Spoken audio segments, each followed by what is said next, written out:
pour relever. On revient s'il te plaît par les compassions du Seigneur. Le Seigneur t'attend et c'est le temps d'être libéré. Alléluia, que notre Seigneur Jésus-Christ soit loué. Je remercie le Seigneur pour ce moment. Vous suivez votre émission Temps de réveil. J'espère que notre Seigneur Jésus-Christ va vous inspirer et vous toucher en ce jour. J'aimerais commencer par un passage. Matthieu 22, le verset 35. L'un des docteurs de la loi lui fit cette question pour l'éprouver. Maître, quel est le plus grand commandement de la loi? Jésus lui répondit, tu aimeras le Seigneur ton Dieu de tout ton cœur, de toute ton âme, de toute ta pensée. C'est le premier et le plus grand commandement. Que le Seigneur Jésus-Christ soit loué. J'aimerais qu'aujourd'hui, on va parler sur aimer Dieu. Mon frère et compagnon de service, l'enseignant de la parole Blaise Monté est aussi mon invité aujourd'hui comme la fois passée. Frère Blaise, bienvenue. Alléluia, merci mon frère Arnaud de me donner la parole. Aujourd'hui, j'aimerais parler sur aimer Dieu. Comment aimer Dieu? On va lire un passage qui se trouve dans Jean chapitre 14 du verset 21 au verset 23. Celui qui a mes commandements et qui les garde, c'est celui qui m'aime. Et celui qui m'aime sera aimé de mon Père. Je l'aimerai et je me ferai connaître à lui. Jules, non pas l'Iscariote, lui dit, Seigneur, d'où vient que tu te feras connaître à nous et non au monde? Jésus lui répondit, si quelqu'un m'aime, il gardera ma parole. Et mon Père l'aimera. Nous viendrons à lui et nous ferons notre demeure chez lui. Alléluia. La parole ici nous dit que si tu dis que tu aimes Dieu, tu dois garder sa parole. Et aimer Dieu, ce n'est pas les émotions. Aimer Dieu, ce ne sont pas les sentiments. Aimer Dieu, c'est réel, c'est véritable. Aimer Dieu, tu dois garder la parole de Jésus-Christ. Tu dois connaître la parole de Jésus-Christ. Alléluia.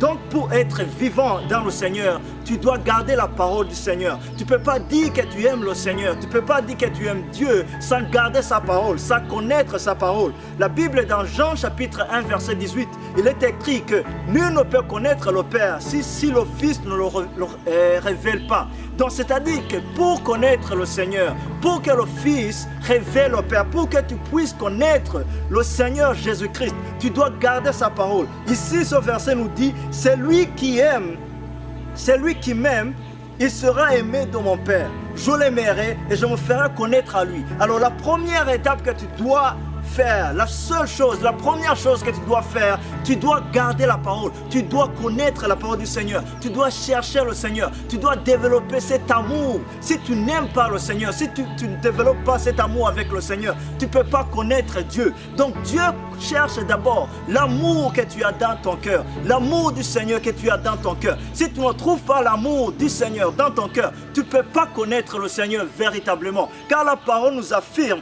que si tu n'aimes pas Dieu, tu ne seras jamais dans cette connaissance. Dieu ne se fera pas connaître à toi. Donc la première chose, tu dois comprendre que tu dois aimer Dieu. Tu dois porter cet amour de Dieu en toi. La Bible me dit dans le premier épître de Jean, il est écrit que l'amour du monde est inimitié avec l'amour de Dieu. Donc tu ne peux pas prétendre aimer Dieu et aimer en même temps le monde.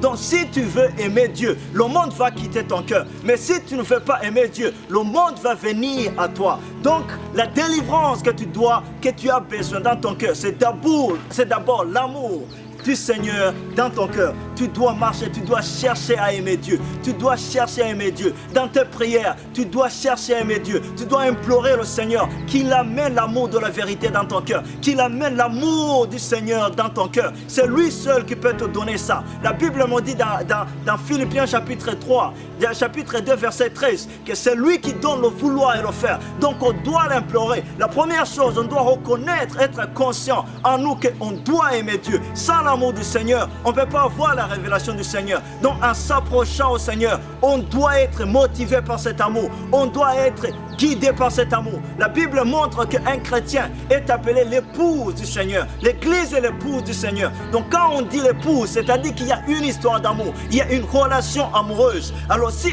tu n'entretiens pas une relation amoureuse avec ton Seigneur, donc tu n'es pas dans l'Église. En d'autres mots, le salut ne vit pas en toi. Donc tu dois garder la vérité du Seigneur. Tu dois marcher dans cet amour. C'est la première chose que le Seigneur vérifie dans le cœur de l'homme. S'il veut le visiter, tu dois d'abord afficher cet amour. Tu dois d'abord développer cet amour. Alors comment on développe cet amour? On doit chercher à connaître le Seigneur. Dans nos prières, on implore, on se dit en nous, on n'a pas l'amour véritable. Mais Dieu, c'est lui l'amour. Donc quand il vient, il va amener cet amour. Mais on doit afficher ce désir de l'aimer, ce désir, cette soif d'aimer Dieu, de marcher avec Dieu. Car la Bible dit que celui qui se dit qu'il aime Dieu, il doit abandonner le péché, il doit quitter le monde. Donc c'est lui seul, il est l'amour parfait. Et quand cet amour parfait vient à toi, il bannit tout autre amour, il enlève toute autre passion. Donc tu dois chercher, tu dois désirer, tu dois être assoiffé de cet amour pour être libéré de toutes choses du monde, pour être libéré de tout ce qui peut te voler même la paix du Seigneur. Le secret de toute chose, c'est l'amour du Seigneur. Tu dois chercher à aimer Dieu. Tu dois désirer à aimer Dieu. Tu dois avoir la soif de chercher à aimer Dieu. Demande au Seigneur de te donner l'amour parfait dans ton cœur, l'amour de sa parole, l'amour de sa vérité. Mon frère, ma soeur, tu ne peux pas être garanti sur cette terre de vivre avec Dieu si Dieu ne te donne pas cet amour, si tu ne marches pas dans cet amour. Mon frère, ma soeur, la seule garantie de vivre l'éternité avec le Seigneur, c'est de marcher dans cet amour. Car la Bible me dit que l'Église, c'est l'épouse. L'épouse ne peut pas vivre sans une relation amoureuse. Donc tu dois vivre une relation amoureuse. Tu dois être comme un amoureux de Jésus-Christ. Si tu veux cette garantie de la vie éternelle, la Bible dit que la vie éternelle, c'est qu'ils te connaissent, le Dieu, le véritable Dieu, et celui que tu as envoyé, Jésus-Christ. Mais cette vie éternelle ne peut pas être manifestée en toi si tu n'aimes pas le Seigneur, si tu ne fais pas le Dieu Tout-Puissant. Alors tu dois chercher, tu dois chérir cet amour, tu dois abandonner toute chose, tu dois oublier toute chose pour chercher à vivre l'amour du Seigneur, l'amour de Jésus-Christ dans ton cœur. Que Dieu vous bénisse. Laisse-moi prier une petite prière pour nous donner au Seigneur, demander au Seigneur qui nous donne cet amour dans nos cœurs et de chérir aussi cet amour. Tu as le rôle de garder l'amour du Seigneur dans ton cœur. Seigneur Dieu, merci pour cette parole que tu viens de nous annoncer. Merci Éternel des armées, parce que ta parole nous dit, nous enseigne de t'aimer. Éternel, par nous-mêmes on ne peut pas t'aimer. Jésus-Christ, c'est toi qui nous dis que c'est toi qui donnes le vouloir et le faire. Donne-nous Seigneur Dieu à t'aimer véritablement. Donne à nos cœurs Jésus-Christ la sincérité véritable Père, d'accepter nos faiblesses et de chercher Père éternel à être ouvert à toi pour que tu nous donnes l'amour véritable, l'amour du Saint-Esprit, afin que Seigneur on puisse te connaître. Car tu promets Père que celui qui t'aime, il va garder le commandement et tu te feras connaître à lui. Éternel, donne-nous la force d'aimer, de t'aimer, donne-nous la force de garder tes commandements, de connaître tes commandements, de recevoir la révélation du Saint-Esprit de ta parole et de garder jalousement Père cette parole afin que tu te révèles à nous, car ta révélation est notre vie. Merci Éternel des armées, parce que tu nous touches dans nos cœurs. Merci Seigneur Dieu, parce que tu es en train de visiter, de toucher chaque personne qui est en train de regarder cette vidéo Père. Éternel des armées, sois honoré, sois respecté, sois glorifié dans nos cœurs. Au nom puissant de Jésus-Christ, nous te prions. Amen. Que notre Seigneur Jésus-Christ soit loué. J'espère que vous avez été bénis et touchés par cette parole. Et j'espère que vous allez passer de bons moments dans la présence de Dieu, à être retrouvés par le Seigneur, à retrouver le Seigneur dans vos cœurs. Que la paix du Seigneur soit avec vous. Que sa force toute puissante vous soutienne et vous affermisse dans la marche avec lui.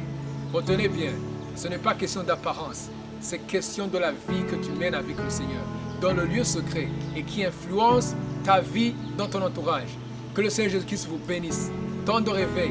Le réveil, c'est maintenant. À la semaine prochaine.